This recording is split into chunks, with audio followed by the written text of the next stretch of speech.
Good morning, Raylene. How are you doing? And hi, Eric. I love you. Good morning, Elisa. I'm doing well. Thank you for asking. How about yourself? Good, Oh good. no, we got a frozen connection. Can you hear me? Oh, yes. Sorry, the It doesn't connection's going work. out. It doesn't. Eric says, All hello, mama. Okay. He says, hello, mama. I love you. right. Hi, baby. Okay, so we're going to talk about passing judgment, that mindset of how it's really easy to get stuck in a place where you just want to judge everything and everyone. And I don't know, maybe you could first of all start with why. Why do we do that? How did that evolve? How did it come to be? He says, well, first off, when it comes to judgment, he says, you have to consider we are emotional beings. And when we connect with our emotions. So it's something that we're trained to do from birth is to feel our emotions and also to judge. He says, if people would take the chance to observe and not judge and just take it as a learning experience instead of a judgmental experience, then they would be in a whole different place. The problem is judgment is something that we're trained to do, and it's something that the brain is automatically doing naturally because it's something that you were trained to do from a young age. He says, so people are forgetting to observe and they're just going straight to judgment because it's what's naturally in them. If people would have take the key out of their brain and put the key into their heart, they would be driving with their heart instead of their mind, and they would be observing instead of being judgmental. He says, so it's a natural thing, although it's pretty shitty, because when you judge, it can be harmful for others or it can be harmful for yourself. When you think about judgment, he says, after you place judgment on somebody, you not only hurt yourself, but you also hurt the other individual. He says, okay, think about it. If you can live with the pain that you've caused to somebody because you judged their hair, because you judged their outfit, or because you judged something much more stronger. He says, if you can live with that pain that you've caused, well, then fine, go ahead and live in your dark hole. He says, but if you go in that dark hole and you find yourself being hurt because of what you've done, or you're missing that relationship, he says, well, then you need to make amends with that individual because you're the one that's physically hurting. Even if you're not the one that passed judgment on somebody or caused a disagreement or an altercation, you're just a part of this judgment process. You have the responsibility as an individual to change that and to fix things from the bad judgment that you placed. Now, he's talking about judgment when it comes to political things. He says, because there's a lot of judgment when it's based around political. He says, again, that's something that the brain is trained to think. Yeah, well, You why is automatically, that though? Why is it so heated?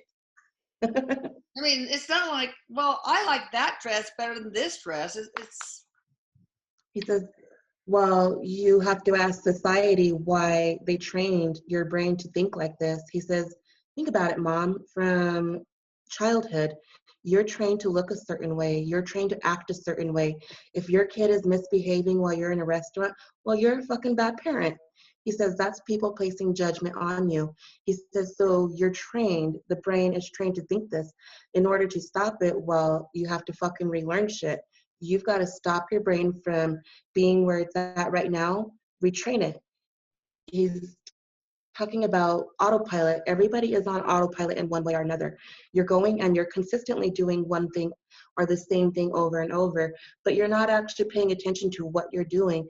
It's just something that becomes a habit. He says, so stop and look at that habit that you're continuing to do. If it's not a healthy habit, well, then you need to stop it and retrain your brain to focus on the now and where you're at. He says, for instance, when you're putting away laundry, mom, you're just going from clothes to clothes and you're not actually smelling the laundry soap or really looking at the texture of the clothing. He says, so stop and smell the laundry soap, stop and look at the color of the hanger, stop and look at the color of the clothing. That's going to train your brain to be out of autopilot. You can now focus on the here, the now, and you can start observing instead of judging. He says the difference between observing is you're actually looking at a situation. You're not contemplating the thoughts about what you're looking at. You're just observing it. And he says, Yeah, so you're not observe. qualifiers. You're not doing comparisons and labels and all that. And it's interesting because I do remember a long time ago, um, Eric, that we did a session where you talked about observation versus judgment. So, guys, if you want to look at the the categories drop down menu on the right hand side, or you just put it in the search bar, I think I remember it being pretty interesting. Um, He says, Mom, when am I not interesting? He I says, know. get a load of me. I'm handsome. I'm funny. He says, I'm always And interesting. modest, very modest. He says, I am. He says, I'm very modest. You know what, Mom? He says, I wish people would get their heads out of their ass and learn to be a little bit more funny and a little bit more modest. Yeah. He Nice. says, I don't know how modest I am, though. Who? Eric. Me?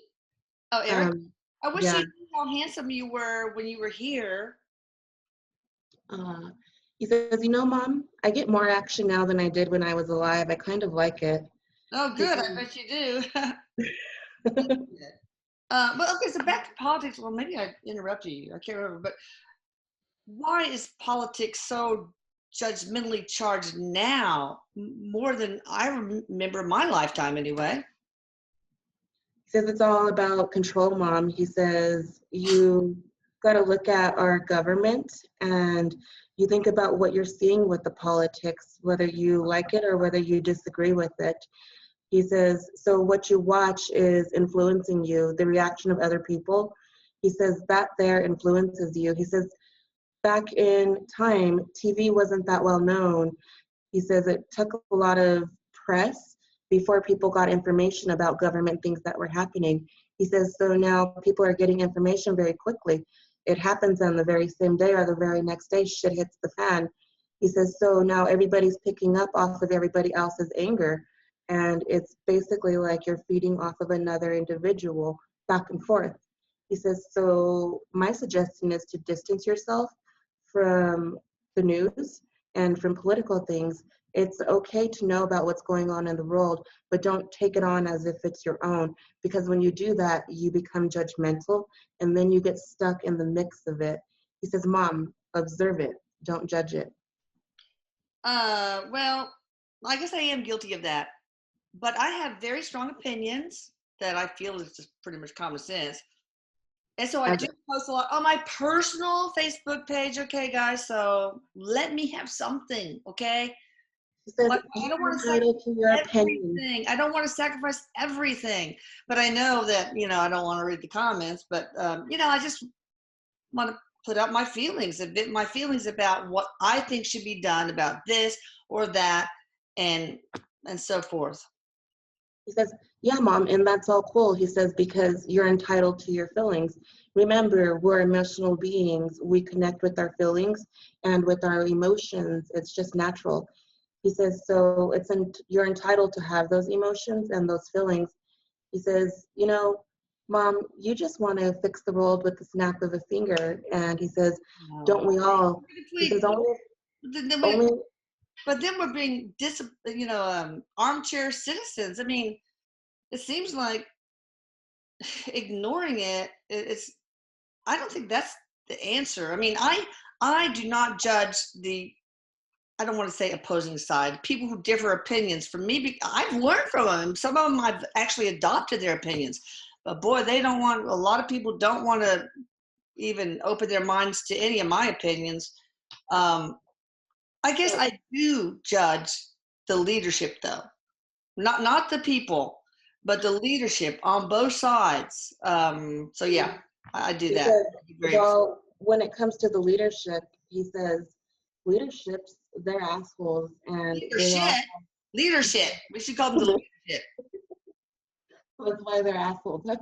He says, Yeah. you know where I got my sense of humor from now. Get back on track, Eric. We better He keep our says, day job, Eric. right. He's going back to you being entitled to your opinions and people needing to really process the emotions and their thoughts that they're having about political things, because it's not something that can be ignored. It's really unfortunate that everybody can't be equal and that we have to have these types of fighting. He says, you know, there's not fighting over other planets in the universe. He says, Earth is special because you guys want ownership over one part of something. He says, the truth is, nobody owns anything. Nobody owns a person. Nobody owns another part of the world. Nobody owns the fucking ocean. He That's says, so humanity needs to get out of this whole ownership and start loving with their fucking heart, take the key out of their mind and put it in their heart. He says, let's all do this and we can all have a happy life. man, you are tapping into it so well today. Oh, of course, always, but wow, you really. Oh no, the connection went out. Erik, pull your energy back. What happened? Thank you.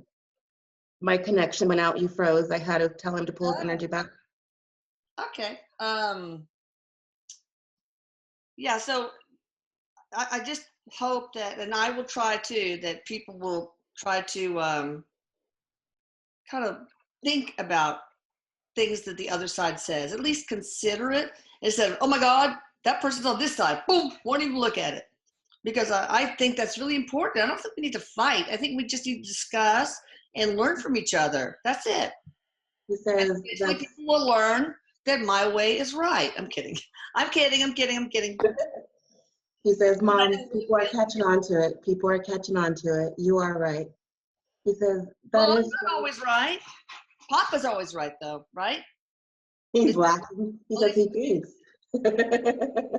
He thinks he is, and that's the important thing. And guys, don't tell anyone, but his nickname is Mr. I Have Spoken.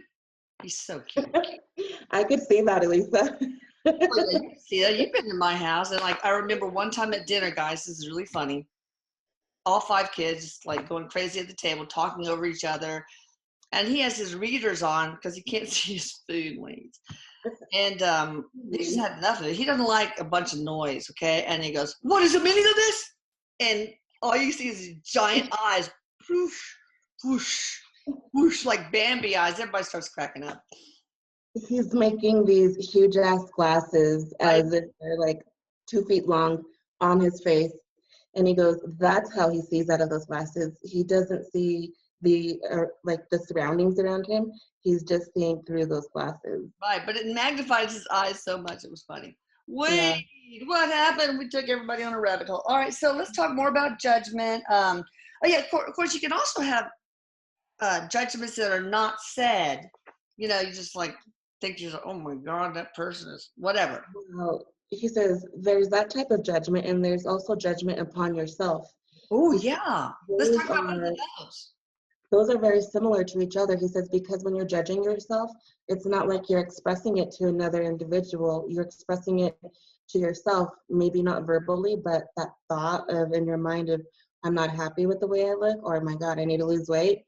He says that right there is self-judgment, and you're not doing it to hurt anybody else but yourself.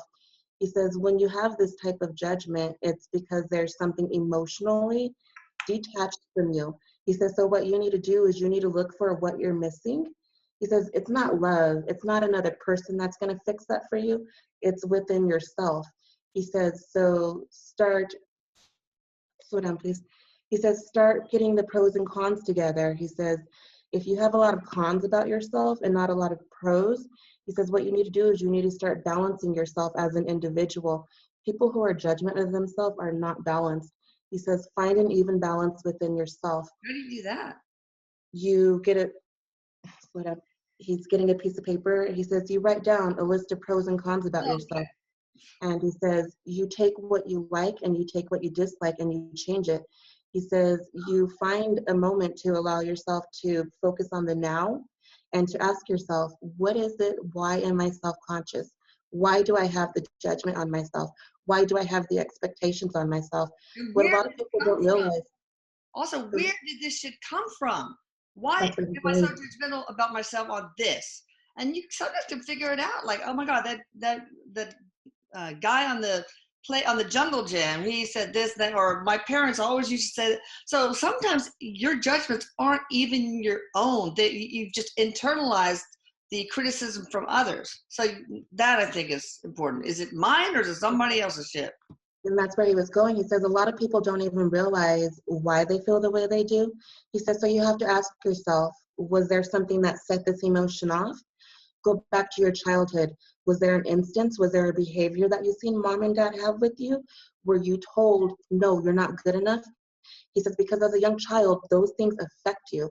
He says, and if you still can't pinpoint where this came from, well, then you need to look back at the past.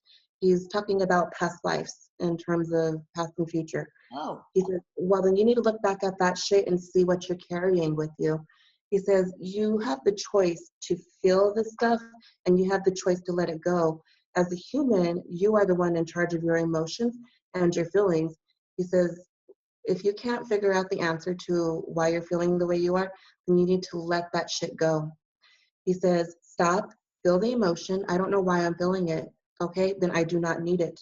Then you distance yourself from that emotion and you let it go.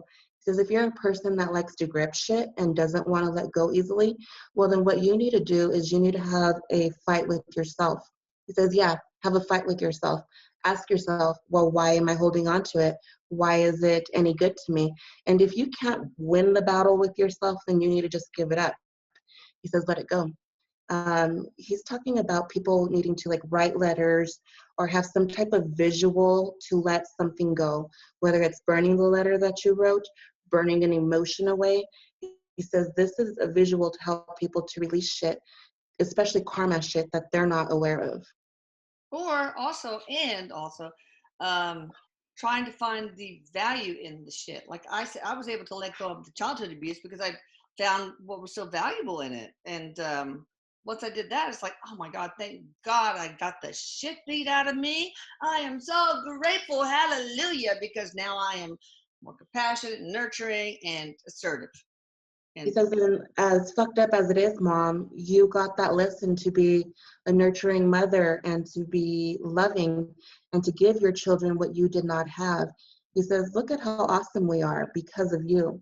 oh, well, it's not all because of me.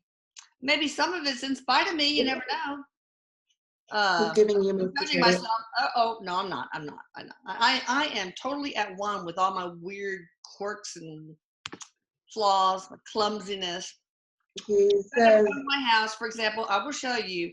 There's a dent in the utility room wall, just exactly that this part of my head fits into because I was climbing up on the cabinets to get, on the washer or dryer to get something. I fell and boom, right after we had the wall painted. gosh. Elisa, you are so lucky. You are okay. You poor No, thing. if somebody walks in and sees me on a ladder or with a knife in my hand, stop. You got down. I'm very clumsy. I'm really not good. Because knives are not your friend. They are just not your friend at all. Cutting human skin. I'm really good at that. But He says, I beg to differ. oh no, I was very good. I'm gonna He's cut making fun you, of you. boy. All right, let me see. He's So actually going on a bit. He says, before people pass judgment on somebody, he says, what you need to do is you need to take time to let that emotion pass and don't place the judgment right away. He says, if you still feel the same way tomorrow or 2 hours later, he says, then you can go back and place the judgment, but don't place judgment immediately on a situation because when you do that, you're not giving yourself time to process what you have just observed. You're going straight to judgment. So allow yourself time to process, observe before judgment. A lot of people skip through these emotions, these process, and go straight to judgment, and that's when they get themselves in trouble, or that's when they end up hurting either themselves or somebody else. He says, so take those steps before you judge immediately. Don't be your worst critic. Can you use the whole observation thing to replace your own self-judgment? Yes. He says, but when you're observing yourself, don't pay attention to the thoughts that are going on in your mind. Just simply observe, look at what you're seeing, and then go back to judgment. He's talking about people if they have self-confidence issues and it's something with their image, their body image. Well, what they can do is look at a mirror and do mirror gazing and tell yourself, I am beautiful, I am loving, I am respectful, I am, I deserve respect. And he says it's the mirror. You're reflecting that to come off of you. So the law of attraction, this is what's going to come back to you. You will start to feel that way because you're seeing yourself reflect that thought onto you.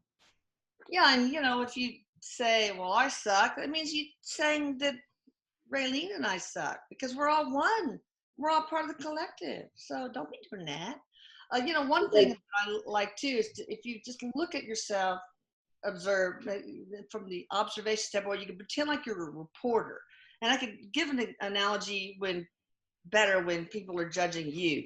Just, pretend like you just got your reporter taking a, so curious you would say something like that. No, very interesting and stuff. And also I like the plexiglass thing. If people are casting unsolicited criticism on you, then pretend like you got a plexiglass shield and all their weird things are bing, bing, bing, just falling away. Just, Yes, Mom, that is a wonderful tool to do. He says, but the other thing that you want to remember is, even if you don't have that plexiglass, if somebody is placing judgment on you or telling you something that you just don't believe, he says, well, then it's not going to really come at you as long as it's not something that you're believing. He says, so whatever someone else says, it's not true. He says, what you believe of yourself, that's true. That's where the truth is. And the truth feels special. I mean, I at least for me, maybe it's different for everybody, but when I feel an absolute truth, it gets this, I don't know if it's a vacuumy kind of feeling in my solar plexus or something. It just feels weird, but in a good way. But also, if you observe, now you can correct me if I'm wrong, because you've done it before. So I don't lie behind everybody else. But anyway, it seems like if you put yourself in observation mode, then lessons are easier to be reaped than if you're in judgment mode. It seems like if you observe yourself, for example, in an objective way, then you can make positive changes easier than if you judge yourself in a crappy way. And if you judge yourself, period. He says, bingo, Mom, you nailed it. I probably channeled it from you. It sounded way too up there for me. He says, Mom, you did channel it. He says, but give yourself some credit. I do. Okay, so let's talk more about making amends. How do you make amends? I think we should make amends to our. No, wait. Before we do that, I forgot the unsaid judgments. Tell me what we should do with that. Just nothing different. Just change it, like thinking to yourself, "Oh God, that person's dress is hideous." He says, well, when it comes to the unsaid judgment, he says the thing is, you're not hurting the other person, but you are hurting yourself, because that negative judgment that you've just placed on somebody, it's actually emotion and it carries energy. So this is something that you are impacting your physical body on. So he says, you want to get past that judgment and let it go. Even as you're human, it's natural to judge. Place that judgment, but don't carry it with you when you see that individual tomorrow or a year from now. You want to let that judgment go, because it's not something that is yours to judge, and it's not something that you even have the right to judge. He says, yeah, you're entitled to your opinion. Opinion is different from judgment. He says, what's the difference? Let's talk about that. That's great. He says, so opinion, this is your thought, what you think. It's not necessarily something that you're communicating. You, as a human, have thoughts in your mind. You can think, oh, that's a beautiful color, or oh, that's an ugly color. He says, that's your opinion, but you're not saying to somebody, that looks ugly on you, or your hair is ugly. He says, when you're pointing it, you don't like blue, that's wrong, because blue is the best color. Yes, he says, so you have your opinion, which you're entitled to, and then you have judgment. He says, judgment everyone is entitled to, but it's still fucked up when it's a negative sense of judgment. Yeah. There's also positive judgment, he says, because judgment's not always negative. He says, we do have positive judgment, like, my daughter is doing amazing. Look at her. She's a doctor. She's married. Look how far she's come. I'm judging her progress in life. And he says, so there's positive and there's negative judgment. He says, so people should start looking more at the positive side of things instead of the negative side, like the pros and cons, and say, okay, well, this is a positive part of the situation. They are married, they have children. He says, so you're looking at the positive, but then you can go back and look at somebody who's in a negative situation. Say they lost their job and now they're losing their home. Well, the negative is it's a fucked up situation that they're losing their job and that they also are losing their home. But the positive part of this judgment is they're still together and they're happy and alive for the most part. He says, so And there's positive. opportunities. When God closes a window, he opens a door or something like that. Yes. Then another one opens. He says, and that's exactly how it is. When there's an ending, there's a new beginning. Whenever there's something ending, there's always going to be another door opening, so a new beginning can start. He's all, that's it. Okay. Well, another thing I was thinking or scribbled it down. I can't read my writing. Oh, God, you guys should see this. It's terrible. Look at that. That's my writing. Anyway. I love it. Yeah, judgment I think can be very dangerous, negative judgment, because it'll give you the rationalization to do or excuse or whatever to do horrible things, like a country like Britain. Oh, those Indians are barbaric. We need to colonize them. Things like that. Do you know what I mean? Or Yes. like what Columbus did.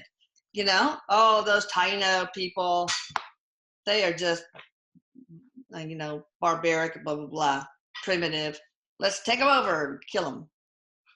He says, well, Mom, that there is a little bit of judgment, but that's also about control. He says that is going to be more. But judgment I'm saying the judgment can rationalize things so that they satisfy their need for control. And that satisfying the need to control will cause a person or a group of people to do terrible things. So I'm just showing one of the ugly sides of judgment. It's like a chain effect or the domino effect. Exactly what it is. So you said it's in our nature as humans to be judgmental, but has it always been that way? I mean, was that always that way? Even cave people? Were they? He says yes, but not as judgmental as we are now. He says you think about society and what society has done to us. He says, think about cave people. They didn't have a whole lot of people around them. They were very limited and didn't have, the society that we do, didn't have the publicity, the TVs, the radio, the way that we do, the books, the magazines. He says, so judgment wasn't where it is now. He says now it's because of all of the publicity and how everybody is connected to everybody, and you automatically are trained to think that you have to act a certain way, be a certain way, and look a certain way. Think about the public school systems, Mom. He says some public school systems, you have to wear uniforms. Some public school systems, you have to act a certain way.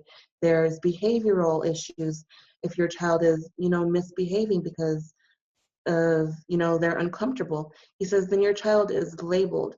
He says, so you automatically have society telling you one thing, which is why judgment has been so harsh nowadays. He says, only if we can go back to the time where people didn't have all of the social medias, all of the things that make you feel that you have to be a certain way. Yes, societal cues or dictates. I mean, fashion designers saying this should be it, and actors and actors, everybody telling us what is the right way to be and act and look and everything. And it's terrible. Look at that little kid, a kindergartner, kissed a little girl on the cheek at Valentine's Day and gets expelled, okay? Oh, Lord. That is awful. I got to tell you what Erik is doing. He says, you know what I would do? He says, I say, fuck society. Let's all just run around naked and love ourselves. Mm-hmm. Would you have been okay with that kid? Oh no, you're frozen again. Can you hear me? You would have been fine kissing a little girl on the cheek on Valentine's Day in kindergarten, right? He says, I did. Yes. You did? You probably He slip. says, You would probably slip him some tongue too. I'm just kidding. not in kindergarten, Mom. No, no. Because if I could have, I might have. Sweet and innocent, just adorable.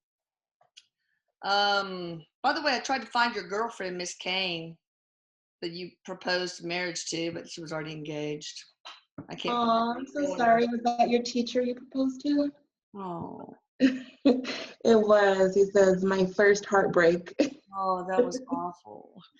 Miss, It was a really good learning lesson. marry that boy, he said, while sitting in her lap. She was in preschool, preschool, I think. My first All right, heartbreak. so making amends. Do you need to, if you've been judgmental, critical? Now, I'm all for solicited criticism, right? Are you guys, solicited advice? Just don't give me unsolicited. I'll ask for it if I think I need it. But should you make amends to yourself if you're self-critical? Yes. No, what do you do? He says, well, when it comes to making amends with yourself, well, then you need to go through and deal with the emotions that you're having. Why are you feeling the way that you're feeling towards yourself? You need to process those emotions. And once again, let go of the shit that you don't have answers to. And if you know the reason why you do not like yourself or where the situation started from, he says, well, then you need to go back to that time and emotionally, not physically, obviously, but you need to emotionally go back to that time and look at the situation again and release that it's no longer a part of you so that way you can move forward with the future. How do you know if you need past life regression in order to deal with some He says, self-criticism or criticizing others, I guess? because so if you ask yourself why you're feeling the way that you're feeling and you have no answer for it, no reason, nothing at all, he says, well, then you know that it's coming from the past because you can't explain where it's coming from. He says, in some cases, you can do your own hypnosis regression by following a guided hypnosis, whether it's through YouTube or through Calm Space. There's lots of apps that can be free for people to do guided regressions. Wait, what's the second one you said? Calm space or? Calm Space. Or actually, I think it's called Calm. It's not Calm Space. It's called Calm. COM. CLM. Yep. And it's an app. Okay, you get it on like iTunes, the iPhone. You can get it on iTunes, Google Play. I'm pretty sure you can also download it on a computer. Cool. It is. Okay. And so he says, Go ahead. you go back and you look at the past and you see what comes to you. He says you have the freedom to carry the past and you also have the freedom to let it go. Even if you don't know what it is and you don't know where it's coming from, he says what you then do is you sit down, you talk to yourself, your higher self, and you say, okay, I am done with whatever lesson I am carrying. I am choosing to let this go. And you make amends with your higher self to let go of the lesson that's put in place. He says that's your free will and that's your right to let go of the shit that no longer serves you. Okay. So I'm asking him, how can somebody let go of something if they're not sure of where it's resonating from or where it's coming from? And he says, you don't necessarily need to know the answers of where, when, or how. He says, but what you need to know is it's not serving you any good. So you detach from that emotion. You no longer connect to it as if it's your own. Or you can also book a session with Raylene and she will get in touch with Erik and Erik will tell you exactly what's going on, right? He says, Erik can help you, yes. Or, a quantum session with Kim Voigt. She does things like that too. Right, so suppose you've been a real crappy, critical person, criticizing inside, unsaid things or criticizing openly other people. How can you make amends? Well, he says, Mom, this is going to be, again, making amends with yourself and with others. He says, think about why you're so critical and why you're so judgmental. what happened with you to where you are so negative towards other people? He said, so again, you need to go in and look at your inner self and see, maybe there's something that's unhappy with me. Maybe there's something that I need to deal with emotionally because I'm taking it out on somebody else. He says, so those individuals that have been criticizing people their entire life, they have been complete assholes, ignorant, narcissistic. He says these type of people, they have problems within themselves that they need to go in Sure. and really clear out the skeletons out of the closet. Yeah, but they've also left a bunch of shattered hearts in their wake. So what can they do to kiss it and make it all better? Make amends. He says now for everybody, everybody's not going to want to make amends, but you should make amends because it's hurting you emotionally and it's hurting you physically. He's talking about making amends with a family member. So if, say you have, you know, harsh karma with another family member because they stole something from you. He says, is it hurting you as being the person that you got something that was stolen from? It's not only hurting you because now your relative is out of your life, but also something was taken from you that wasn't, you didn't give permission to the other person to take from. He says, so you need to look at the relationship and not what happened. Is it hurting you to let go of that relationship? Is it hurting you not to have that relative? He says, even though you may not have been the person that caused the trauma, you are responsible as the human being to change that situation. Even though you don't feel like you have to apologize, if it's hurting you not to have a relationship with that sibling or with that person, well, then that tells you right then and there that you can change this. Even though you're not the one that caused the problems, you can say, hey, I do not like this disagreeing. I want you back in my life. Let's go forward. If the person does not want to hear you out, does not want to listen to you, you can write letters, you can leave messages, you can make a video. He says, leave it so the individual will see it. And if this does not do anything, then you let some more time pass and you come back and you readdress the situation.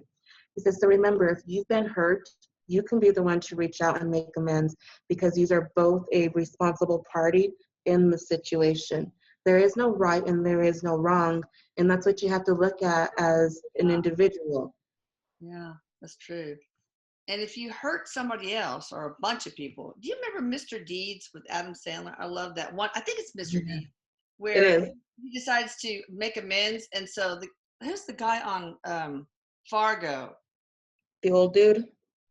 No, no. And anyway, he calls up that guy to say, "Look, I'm sorry. I was so mean to you in high school or middle school, whatever, blah blah blah." And then it pans to him, and he's putting lipstick on, and he has a big chalkboard with a whole bunch of names that he's of people he's going to kill. And he says, "Oh well, thanks. I appreciate that," and crosses Adam Sandler's name off, like, "Okay, you're not going to die." What is that guy on Fargo? It starts with a G, I think. I know who you're talking about now, but I can't think of his name. That's a good example, though.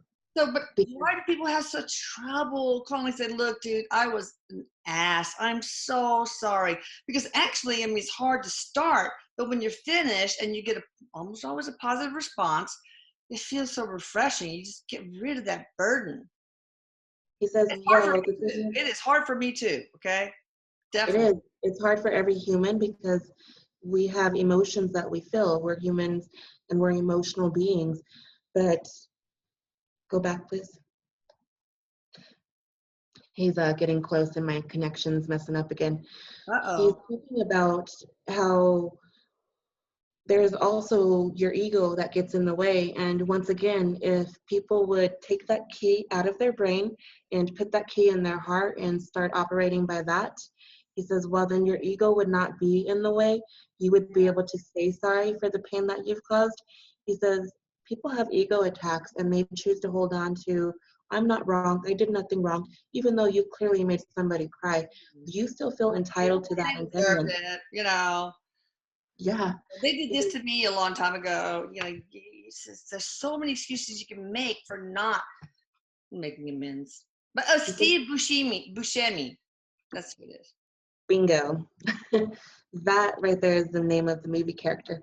Erik is going on though, and he says, So those people that have these huge egos and still think they're entitled, he says, well, then that's on them. That's something that they're going to have to hold. But you as an individual, you know that you can take that key out of the brain, place it in the heart, and start operating by that. You change yourself, and then you are making a pattern for other people to follow you, like a domino effect. When one good choice is setting an example for all of the other people. And so it's a domino effect. You start making amends with yourself, you make amends with the other person, even if they do not make amends back with you. You've at least made an effort and you've tried. Now the domino effect has started. The process is going. He says there will be something that comes out of it, whether it's today, tomorrow, or a year from now. He says you're starting the effect and the process of the forgiving and the healing. He says, being that we're human and we come in as emotional beings, we have egos, we have judgment, we place judgment on ourselves, and a lot of times we don't realize the pain that we cause for ourselves or for the others until it's too late to realize that we've done something really fucked up. He says, so stop and start looking at the situation, observing it before judging something. He says that's the best advice I can give anybody today. And if you make amends and someone doesn't take it, at least you know that you made an effort and you tried. Now you have made one domino fall, and the rest will fall behind it Don't to get make your this. feelings hurt, because that's just their ego, you know? Yeah. And he says, again, you know your truth as an individual. And if it doesn't resonate with you and you know that's not you, then don't carry that shit as if it's yours. You dismiss it and you let it go. He goes, ding. Ding. Well, one thing I want to also, and then we'll close. I think that, nations or groups of people also should make amends to other groups, like Americans and the Native Americans, how awful we've treated them, and how terrible Columbus and his men treated the Taino tribe, and just what Britain did to South Africa and India and all that stuff. So I think instead of Columbus Day, because we celebrate Columbus Day because we think he discovered America when he did not. He just committed genocide. I mean, he just destroyed 8 million. He killed 8 million Taino people and made them extinct.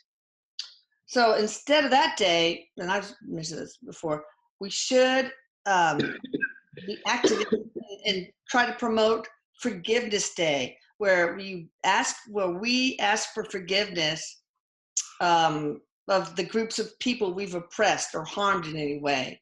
And of course, we can use that day also to think about other people in our lives, individuals that we can ask for forgiveness, even if it's also asking forgiveness of ourselves.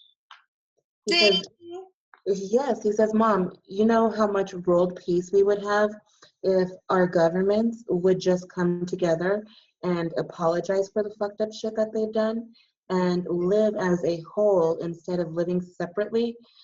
Nations, he says, if we can live as a whole, we would have world peace.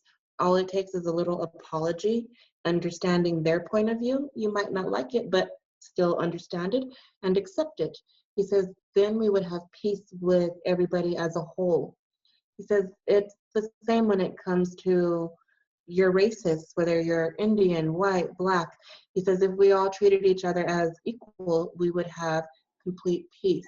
It would be so awesome. Why don't you guys just do the biracial thing until we're all the same color?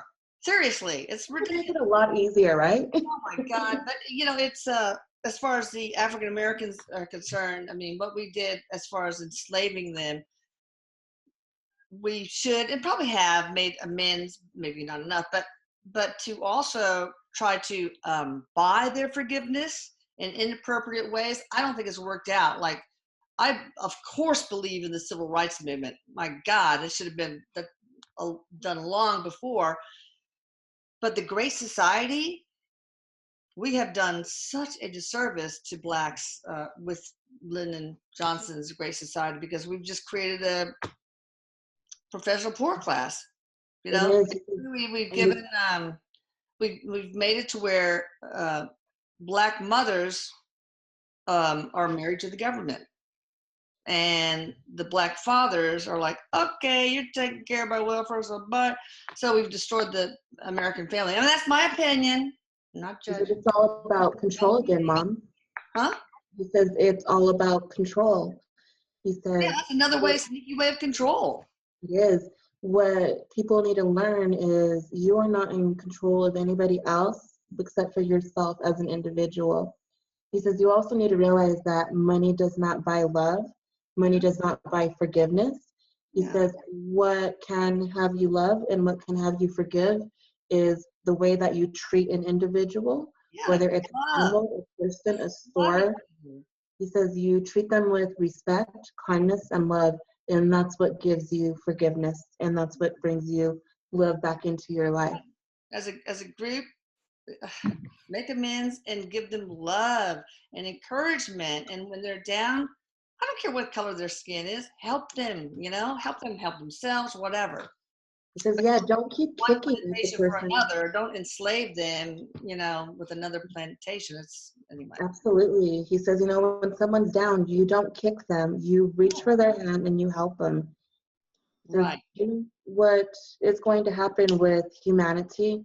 He says there are going to be changes with people being less judgmental, and there are going to be people that will be affected with the information that they read or information that they see. The problem is people are programmed, and so they don't know how to reprogram where they're at right now.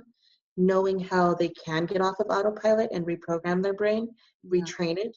This is how you can get out of the habits that you're in and out of the consistency that you're used to. Break it, relearn it. Breaking habits, that'll be a good one. That's really hard. Yeah, I just Yeah. thought about this. Eric, your first girlfriend was in middle school and she was Black. My first boyfriend was in college. I waited a while. And he was Black. George Taylor, if you're out there, hello. He was so sweet. Eric is laughing. He says, Mom, my papa is not going to like that. Okay. Oh, God. He knows I led a very sheltered life. So, He's laughing at you. He says, Mom, I didn't realize that both of our firsts were Black. He says, and they were both incredible. oh, very much. Yeah. I can't remember yours name, Ashley. I think the whole thing is, can you go out with me means let's meet at the locker every morning. Okay. All right. Don't Well, you love how hey, Eric, do you have anything else to say about forgiveness and making amends? Or Raylene, if you have something to add before we tell them all about it.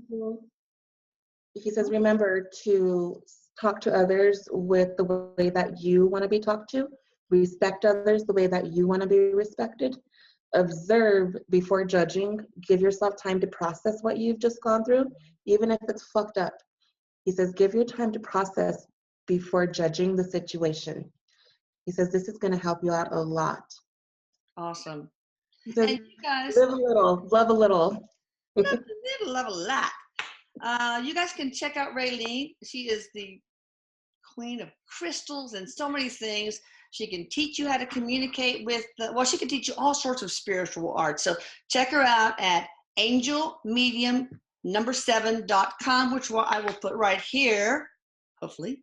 Yes. Bye, Raylene. I love you. Bye, Eric. I love you. Bye, Lisa. Thank you so much. I love you all, and I will talk to you soon. Okay. Bye-bye. I love you. I love y'all. Bye.